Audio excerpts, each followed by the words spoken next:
హరీష్ రావు ఆరోపణలకు మంత్రి ఉత్తమ్ కౌంటర్ ఇచ్చారు. పాలమూరు రంగారెడ్డి ప్రాజెక్టుపై వారు ఇచ్చిన జీవోనే అమలు చేస్తున్నామన్నారు. చుక్క నీటిని కూడా ఎక్కడికి పోనివ్వమన్నారు ఉత్తమ్. సుప్రీంకోర్టులో స్టే కోసం రిట్ పిటిషన్ వేశామన్నారు. కేసీఆర్ రాయలసీమను రతనాల సీమ చేస్తామన్నారని గుర్తు చేశారు.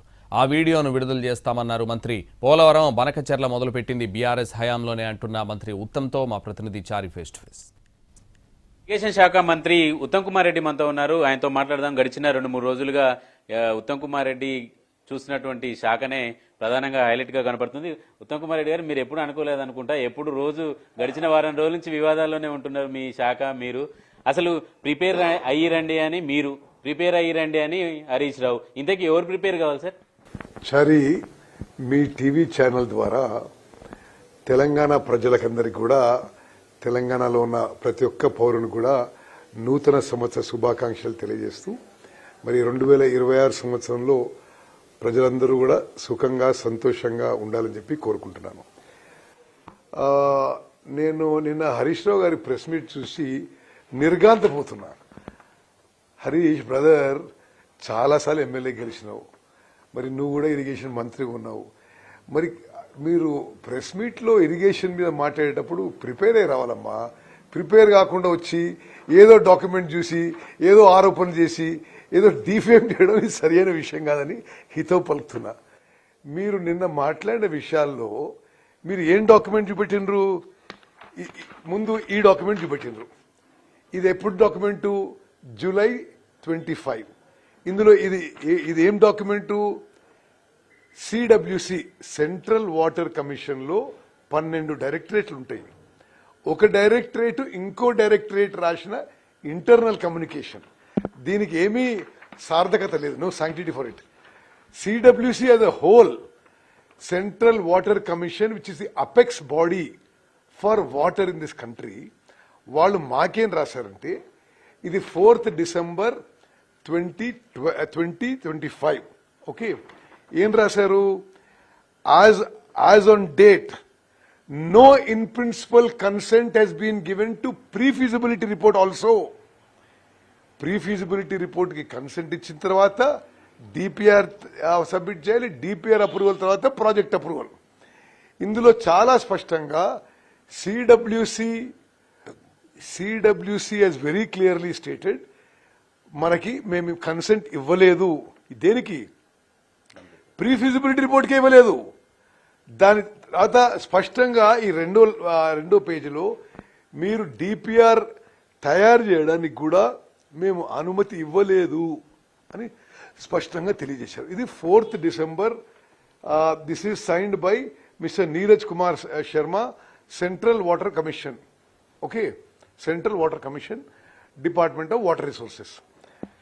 మరి అదే విధంగా యాజ్ అన్ అడిషనల్ ప్రికాషన్ మేము December 2వ వారంలో సుప్రీంకోర్టులో రిట్ పిటిషన్ వేసి ఆ డిపిఆర్ ప్రిపరేషన్ కి, ఆ ప్రాజెక్ట్ కి స్టే ఇవ్వాలని చెప్పి సుప్రీంకోర్టులో కూడా రిట్ పిటిషన్ వేయడం జరిగింది.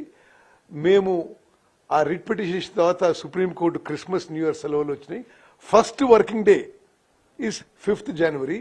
5th January రోజు చీఫ్ జస్టిస్ ఆఫ్ ఇండియా కోర్టులో ఐటమ్ నెంబర్ 11 గా మా writ petition against Polavaram Nallamala Sagar project is listed before chief justice of India. మరి మీరు ఎందుకు చేయలేదండి? మీరు ఇంతగానో మాట్లాడినరు, హరీష్ రావు గారు స్వయంగా మాట్లాడినరు. సుప్రీంకోర్టు మీరు ఎందుకు పోలే? సరే, ఈ కేసులో ఎందుకు ఇంప్లీట్ కాలే? మరి మీకు మనసులో ఒకటి ఉంటుంది, బయట ఒకటి ఉంటుంది. మెయిన్గా చారి ఏంటంటే 10 ఏళ్ళు అధికారంలో ఉన్నారు. వాళ్ళు ఏందో అసలు ఈ తెలంగాణ రాష్ట్రం అంటే మా రాజ్యం అనుకుంటే మేమే అధికారంలో ఉండాలి, ఇంకేమైనా ప్రభుత్వం ఉంటే ఓరవలేకనో జలసీయో మరి ఏందో, కానీ ప్రిపేర్ కాకుండా ఏదో కాగితం తీసుకొచ్చి ఏదో బదనాం చేయాలంటే ఎట్లా? వాస్తవంగా నేను ఈ 2 ఏళ్ల నా అనుభవం ఏంటంటే చారి, మరి తెలంగాణ ప్రజలకి, రైతులకు తెలవాలి, కల్వకుంట్ల చంద్రశేఖరరావు గారి ప్రభుత్వంలో ఇరిగేషన్ విషయాల్లో తెలంగాణ రాష్ట్రానికి తీవ్ర నష్టం జరిగింది.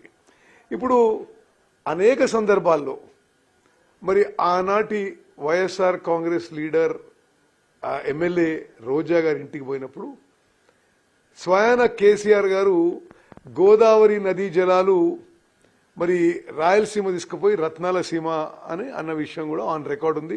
ఆ వీడియో కూడా మేము మళ్ళీ రిలీజ్ చేస్తాం.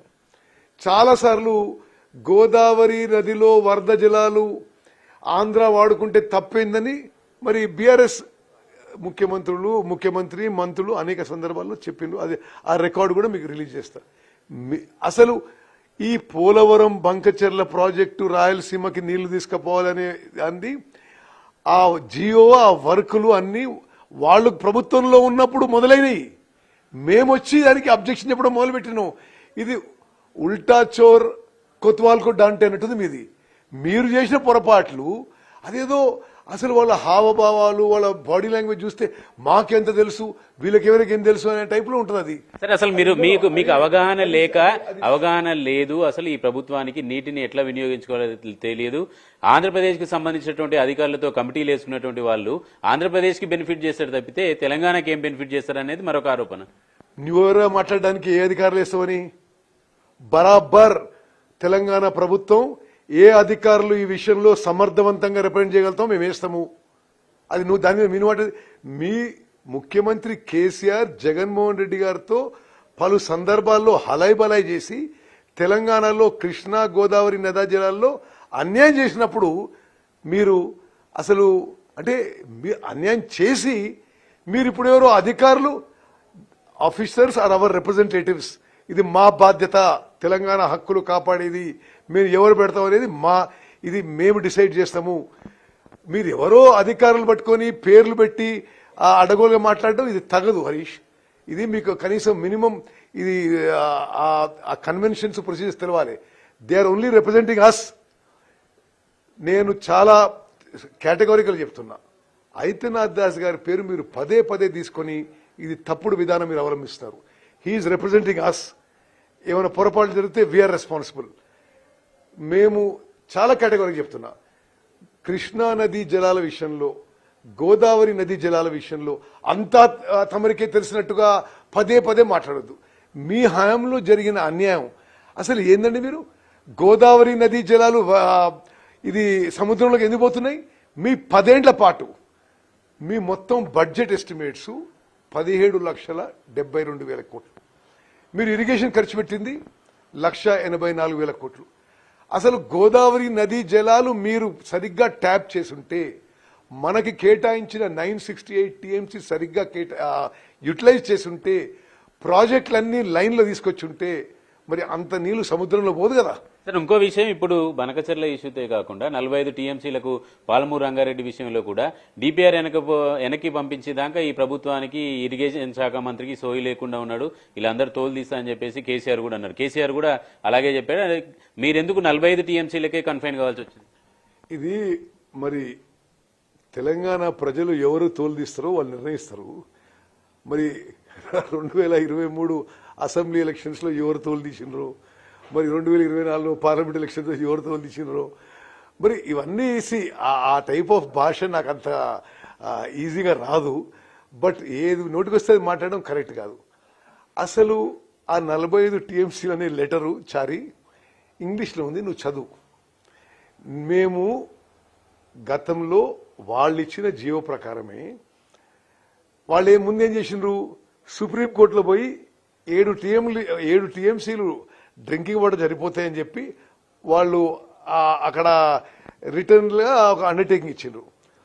మేము వచ్చిన తర్వాత వాళ్ళు అంతకుముందు ఇచ్చిన జియో మేరకు ఏమని ఇచ్చింది జియో, 45 టీఎంసీలేమో ఇది పాలమూరు రంగారెడ్డి ప్రాజెక్ట్కి, 45 టీఎంసీలేమో ఇది సేవింగ్స్ ఇన్ మైనర్ ఇరిగేషన్ వాడుకుంటాము, 45 టీఎంసీ ఇది Godavari river diversion water diversion విషయంలో వాడుకుంటామని వాళ్ళు జియో ఇచ్చిండ్రు.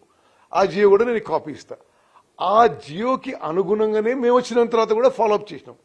దానికి CWC central Water commission apex body of water in India వాళ్ళు మాకేం రాసినంటే ఆ 45 టీఎంసీ సబ్జుడీస్ ఉంది, అది Krishna water dispute tribunal 2 justice Brijesh tribunal ఉంది, సుప్రీంకోర్టు జడ్జ్ బ్రిజేష్ ట్రిబ్యునల్ ఉంది, దాని విషయంలో ఇప్పుడు మేము చేయలేము మరి అని వాళ్ళు లెటర్ రాస్తే, సరే అది మరి అది ఫేజ్ 2గా తీసుకుందాం, ఇది అట్లీస్ట్ ఈ 45 టీఎంసీ మీ చేతిలో ఉంది కాబట్టి ఇది కేటాయించండి అని చెప్పి మేము ప్రొసీడ్ అయ్యాను. హరీష్ రావు గారు ఏదో పేపర్ తీసుకొచ్చి దీని ప్రకారం మీరు అరే ప్రిపేర్ కావాలి హరీష్ రావు గారు.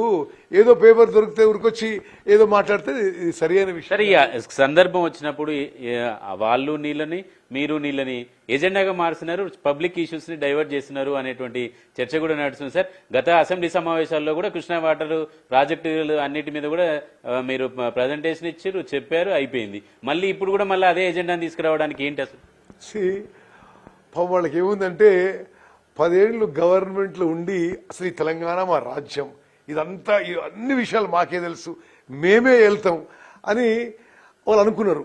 కానీ తెలంగాణ ప్రజలు 2023 అసెంబ్లీ ఎలక్షన్స్లో కానీ 2024 పార్లమెంట్ ఎలక్షన్లో కానీ ఇచ్చిన తీర్పుకి శిరస వహించండి. ఏమన్నారు, 10 ఏళ్ల పాటు మీరు చేసింది చాలు, మీ ఘనకార్యం చాలు, మీరు కథం పెట్టించిన తెలంగాణని. ఇప్పుడు కాంగ్రెస్ ప్రభుత్వానికి, కాంగ్రెస్ పార్టీకి అవకాశం ఇచ్చింది. చారి గారు, on the eve of 2026 new year నేను స్పష్టమైన ఒక ప్రకటన చేస్తున్నా.